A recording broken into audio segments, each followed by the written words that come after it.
Baseball has long been considered America's pastime for good reason. You make friends for a lifetime, and I mean, playing for Tri-County is something special. And baseball is just a fun game to play. I mean, every night, come here around 6 o'clock, it's nice outside, you get to chill with your buddies. Then on the weekends, you go to tournaments, stay in hotels. I mean, there's just nothing to hate about it. It pushes them a little bit mentally and physically, and it gets you out of your comfort zone.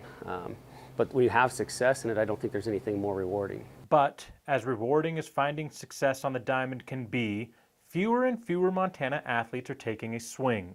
This season has been a lot like a lot of the past seasons. Started out with 12 kids, lost 2, and then have since recruited 2 kids, one of whom's a double rostering, so I say 1.5 a lot. Swanson and his Tri-County Cardinals draw from 7 different towns to form one Legion team.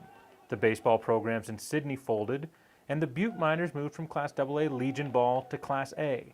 Programs across the state are seeing dwindling participation, even in the healthier baseball markets. 25 years ago, the same age group, we had 10 teams. And now we're down to the point where we've got 2 teams, and it's a challenge each year. We used to roll 100 kids out for the red side and blue side, so we'd have 200 Legion baseball players out in Billings trying out to make one of the 4 teams, and you've seen those numbers cut in half over the last 3, 4, 5, 6 years, and now that that's happening, it does. It makes you appreciate what we got, but it also makes you kind of wonder where these kids are going and what they're doing. Many coaches point to 3 reasons for the decline in players: cost, the increase in travel and club teams, and sport specialization. There's a lot more opportunities for kids. We have a lot more soccer leagues going on, lots of lacrosse going on. Kids are kind of specializing in one sport type thing a little bit more now than they used to.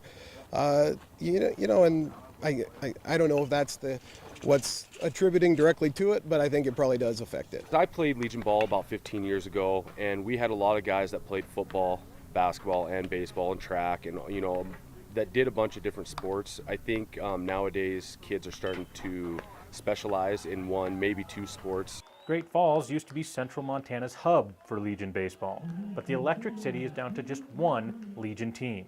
You don't have high school baseball in Montana, so you're not school funded, so a lot of it has to be fundraised and some kind of money out of the pocket, which can be a little stressful at times for people. So I think that's kind of a big reason is the money issue a little bit. I think if we had high school baseball where it was school funded, it might be a little different issue. Montana is just one of 3 states not to offer high school baseball. South Dakota and Wyoming are the others. Since the Montana High School Association's inception in 1921, it has never sanctioned baseball. New sports are only added when member schools bring forth proposals to study the interest and feasibility.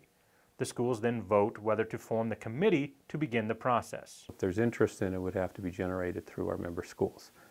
In the association in my 22 years here, I think from my recollection probably 3 times it has come in front of the membership, and it hasn't got past the approval to even form a committee. Part of the old thinking? Why disrupt the successful American Legion programs? But what about now, when cracks in baseball's foundation are starting to surface? It isn't just baseball. We take a look at some of our sports. We're having declining participation, where we're having fewer and fewer sub-varsity teams and all that. So what is that problem? Is the problem that it's baseball and where it's at, or is the problem some of our club sports? I think high school baseball would be huge for us. We're fortunate that our Legion programs in the state are strong, and we do have a good schedule that's ran through April, May. But I think those 3 or 4 kids that are on the fence of whether they want to commit to playing Legion baseball in the summer, if they played high school baseball, and have a good experience, I think they roll into a Legion season. And that's the key. Kids who are making the commitment are reaping the benefits. You do see numbers going down a little bit. There's so many alternative sports out there and kids specializing and whatnot, but we still run a great program, and whether the numbers are down or not, you still get the kids out that love baseball and want to commit to you and want to do great things in the sport. So we got a lot of good quality young men out here, so it makes it a lot of fun.